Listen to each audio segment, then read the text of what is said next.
ถ้าถามค่อยว่ามื้อนี้ค่อยมีกำไรบ่ในมื้อวันอาทิตย์นี้เนาะคือในตัวค่อยในมื้อนี้นี่ค่อยติดลบไปอยู่ที่10 เหรียญเด้อเดี๋ยวค่อยจะมาแก้ออร์เดอร์ที่ว่าค่อยติดลบไป10 เหรียญหั่นเนาะค่อยจะออกไปที่$20เนาะก็คือ$20เนาะไม่หนึ่งที่ว่า$20นี่ก็แต่ว่าตีเป็นเงินกีบนี่แต่ว่ามือใหม่ยังบ่ทันฮู้ก็ประมาณอยู่เกือบเข้า500,000ได้ในงบ$20นี่เนาะ มาเดี๋ยวค่อยจะมาเทรดให้ทุกคนเบิ่งเป็นกรณีศึกษาเด้อไปที่ว่ามักฮักทางด้านการเทรดแล้วบ่ฮู้สิปรึกษานำไผก็สามารถทักมาค่อยได้เนาะเดี๋ยวค่อยจะให้คำปรึกษาเกี่ยวกับการเทรดเด้อเนาะอ่าย้ำเลยเด้อทุกคนเด้อคลิปนี้บ่ได้เฮ็ดมาเพื่อว่าชักชวนไผเข้ามาลงทุนเนาะมีแต่ว่าข้อยเฮ็ดเพื่อเป็นแนวทางคนที่ว่าเทรดแล้วยังบ่สามารถสร้างกำไรได้เจ้าเบิ่งคลิปนี้จบเจ้าสามารถเอาเทคนิคข้อยที่ว่าข้อยใช้ปัจจุบันนี้ไปสร้างกำไรได้เนาะเดี๋ยวค่อยจะมาเทรดออก1ออเดอร์เด้อทุกคนเด้อข้อยจะเอากำไรมื้อนี้บ่หลายเนาะประมาณอยู่15 เหรียญเนาะประมาณอยู่300,000 400,000เนาะต่อมื้อเนาะข้อยบ่ได้เอาหลายได้เนาะเพราะว่าตลาดวันเสาร์วันอาทิตย์มันค่อนข้างว่าสวิงเนาะแล้วก็เราเข้ายากเนาะช่วงตลาดวันเสาร์วันอาทิตย์เอามื้อละน้อยก็ได้เนาะเราเบิ่งผลลัพธ์ระยะยาวการเทรดนะเดี๋ยวค่อยจะมาออกเทคนิคเดี๋ยวมาเบิ่งในตลาดตัวจริงกันเลยเนาะคือตอนนี้ข้อยก็เข้ามาอยู่ในกระดานเทรดเรียบร้อยแล้วเนาะก็คือปัจจุบันนี้ข้อยอยู่ในกราฟ BNB เด้อทุกคนเด้อเนาะ BNB เนาะอ่ามาเบิ่งในออร์เดอร์นี้ไปนำกันเลยเนาะเพราะว่ามันตรงตามเวลาของเราเลยเนาะก็จะไปอยู่ที่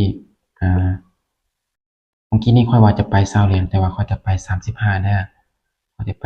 35แต่ว่าเกิดเป็นเขียวนี่อ้อโอเคเกิดเป็นแดงเราจะตามซื้อเลยเด้อโอ้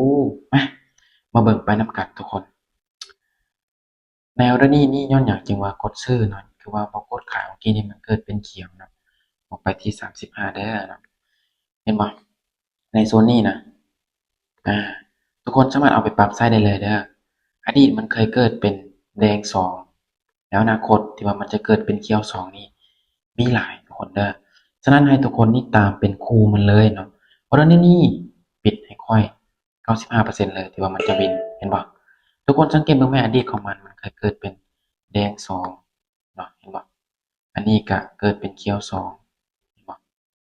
มันจะไปตามครูของมันแล้วเกิดเป็นแดงสองอีกเนาะ คือในโซนค่อยออกออเดอร์นี่เห็นบ่นี่มันเกิดเป็นแดงสองแล้วก็เขียวสองเนาะคือจะมาออกอีก1ออเดอร์ให้ทุกคนเบิ่งเด้อออกไป15 เหรียญเนาะแล้วนี้จะขายแม่นึงเด้อทุกคนเด้อขายแม่นึงเนาะย้อนหยังจึงว่ากดขายคือว่าบ่กดซื้อย้อนว่าเราเทรดตาม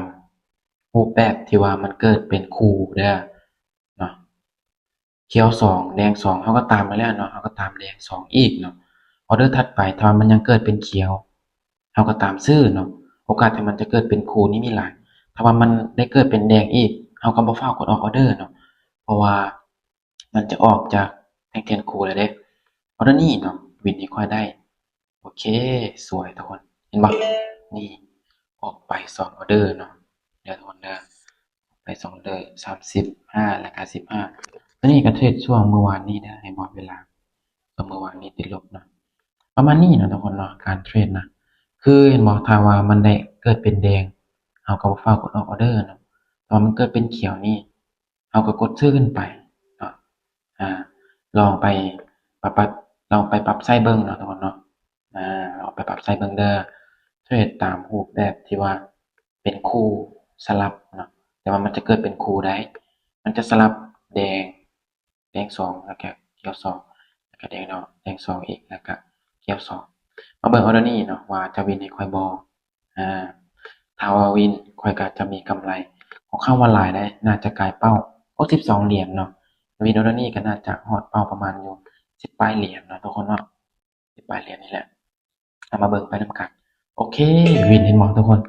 มันจะไปตามครูของมันเลยเนาะการเทรดนะเราจะเทรดตามครูของมันเลยเด้อเราจะบ่เทรดตาม เฮงซื้อเฮงขายเนาะเพราะว่าตลาดมันจะไปตามอดีตของมันเนาะส่วนหลายคือปัจจุบันนี้เนาะถ้าว่ามันได้เกิดเป็นเขียวเด้เราก็บ่กดออร์เดอร์เนาะผ่านไปก่อนเนาะถ้าช่วงที่มันเกิดเป็นคู่แบบนี้เราจึงกดออร์เดอร์แบบนี้นี่เราจะกดซื้อบ่หรือว่ากดขายเอามันได้ออกแบบนี้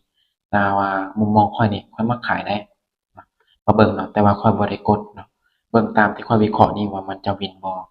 ถ้าว่าวินนี่ถือว่าข้อยวิเคราะห์ตรงเนาะถ้าว่าบ่วินถือว่าข้อยวิเคราะห์ผิดพลาดเนาะแต่ว่าข้อยบ่ได้กดออกออร์เดอร์ได้เนาะอาออกไปที่3ออร์เดอร์วินเบิด3เนาะเห็นบ่ทุกคนลงมาบักงามๆตามที่ข้อยวิเคราะห์เลยเนาะทุกคนก็ลองเอาไปปรับใช้เบิ่งเด้อถ้าว่ามันได้เกิดเป็นคู่แล้วถ้าว่ามันเกิดเป็นเขียว2เขียว3หรือว่าแดง3ให้ทุกคนนี่ตามแล้วเนาะเห็นบ่เห็นบ่ทุกคน ลงมาแบบงามๆตามที่เราวิเคราะห์เลยนะก็ประมาณนี้นะทุกคนเด้อในการเทรดนะ binary option แต่ว่าเจ้าจะเทรดแล้วมีกำไรเจ้าต้องเอาไปปรับใช้ตามเทคนิคของข้อยนี้เนาะ